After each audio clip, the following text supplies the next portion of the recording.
Hey there, CPO here, and we are back on the Raptor E700 build. This time we're working on the tail rotor system. So digging into bag G right now, and this is basically the tail rotor grips assembly. And the one difference between this and the main grips is in this assembly, the thrust bearings are not put together and installed in the grip. So we're going to have to do that. And this is the layout. Remember, and it's clear in the manual, that the larger inner diameter race goes first onto the shaft, then the bearings, then the smaller inner diameter race goes on. And I'm using this long-term 2 grease that came with the kit. Same thing I use in the head. And it is messy. It's black. What are you going to do?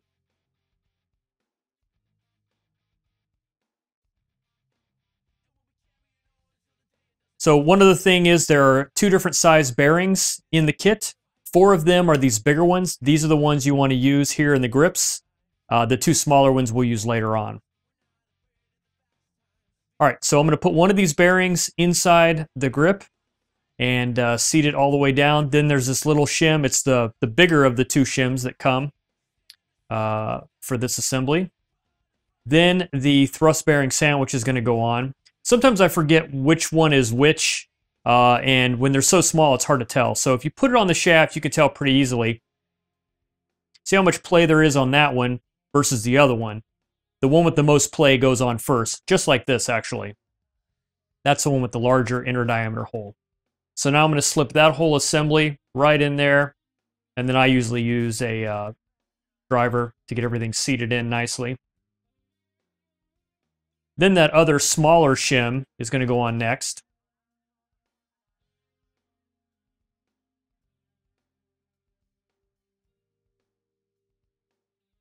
And next is the second radial bearing.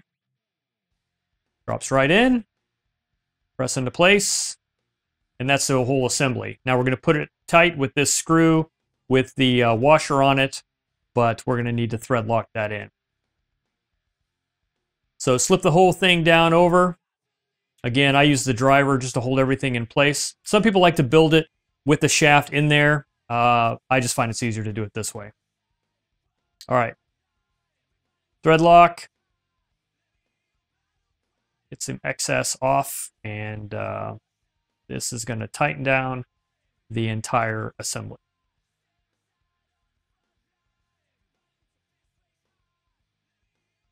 I like to use the shaft just to hold everything down so I can tighten it down. Makes it easier. Just push it through and then you're good to go. Now you see this play. Don't freak out. That's normal. A lot of people worry about that, but that's actually normal. As long as it's equal on both sides after you get it built, you're good to go. All right. So we built our second grip. And I'm going to slip that assembly down on the other side.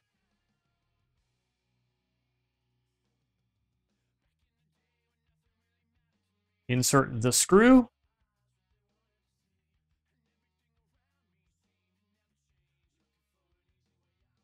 course, now I need that slider shaft to hold that hub in place so I can tighten it down. Bam, good to go. And you can see now I've got equal movement on both sides. So that's a good thing. That's how we want it. And up until now, we haven't had to worry about which blade grip is which as far as directions go, but here pretty soon we'll be paying more attention to that.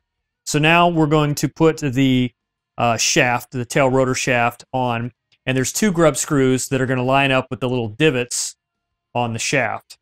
I just kind of tighten it up as I go and move the shaft up and down until I get them locked in, and should be pretty easy to find.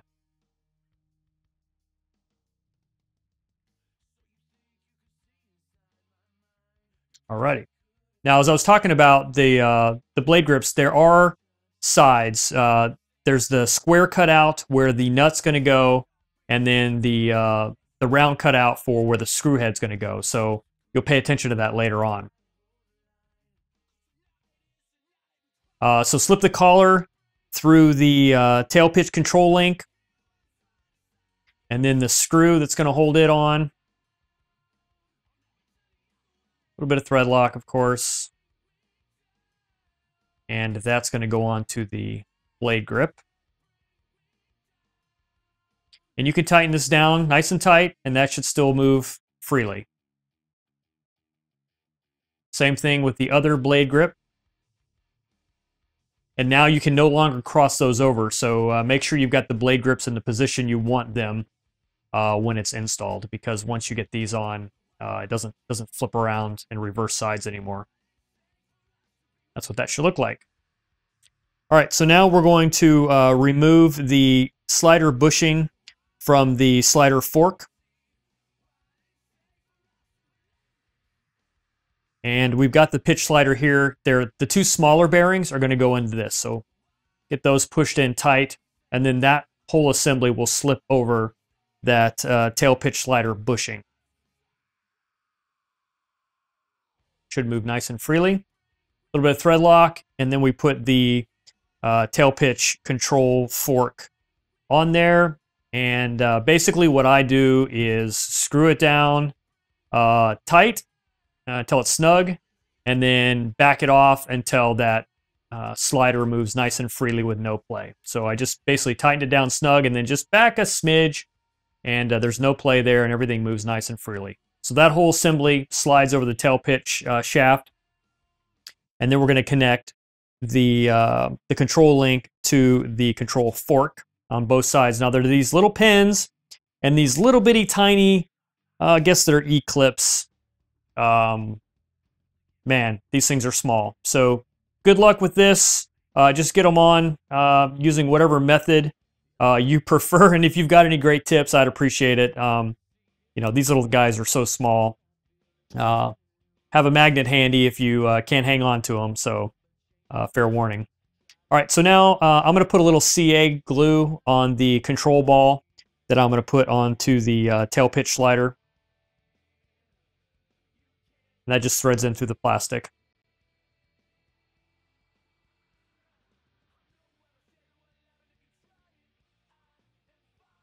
All right, and everything should move nice and freely. And it should spin nice and easily on that slider. Brilliant.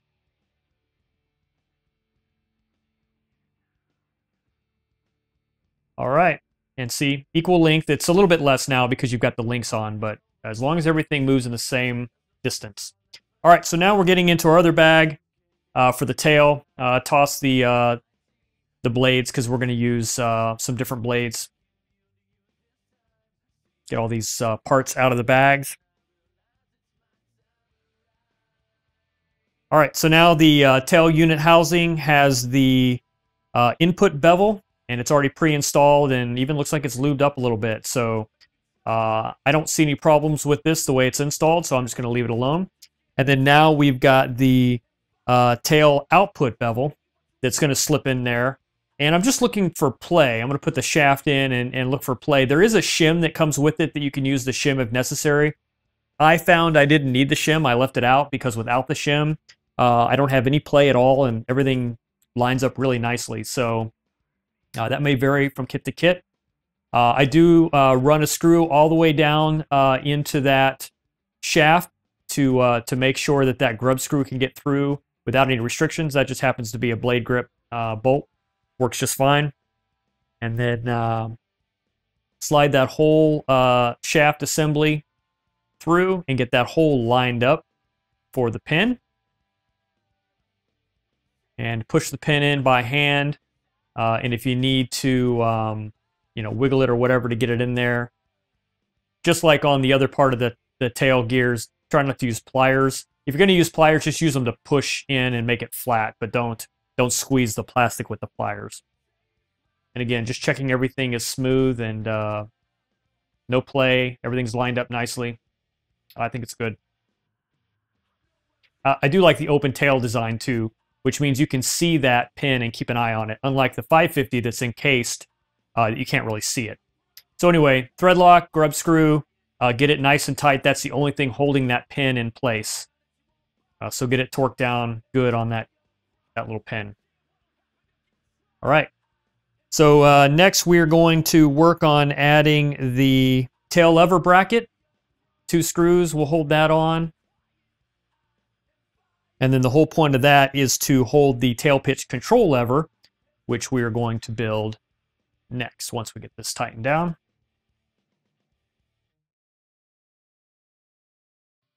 All right, so more CA on a ball.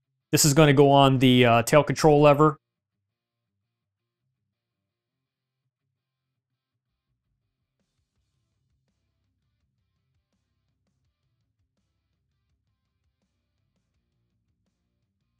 Just till it's snug, that's good.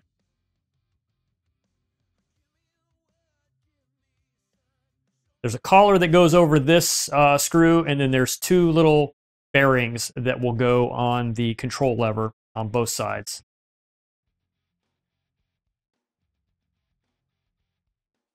Press them in tight, and then slip that collar and screw assembly through. And then there's a little tiny washer. And after I get all that through, then I put a little dab of thread lock on the end. And you've got to get the ball captured in the lever first, and then add, put the screw into the bracket. Get it all tightened down. Everything should move nice and smooth. And there we go. That is the completed tail rotor system.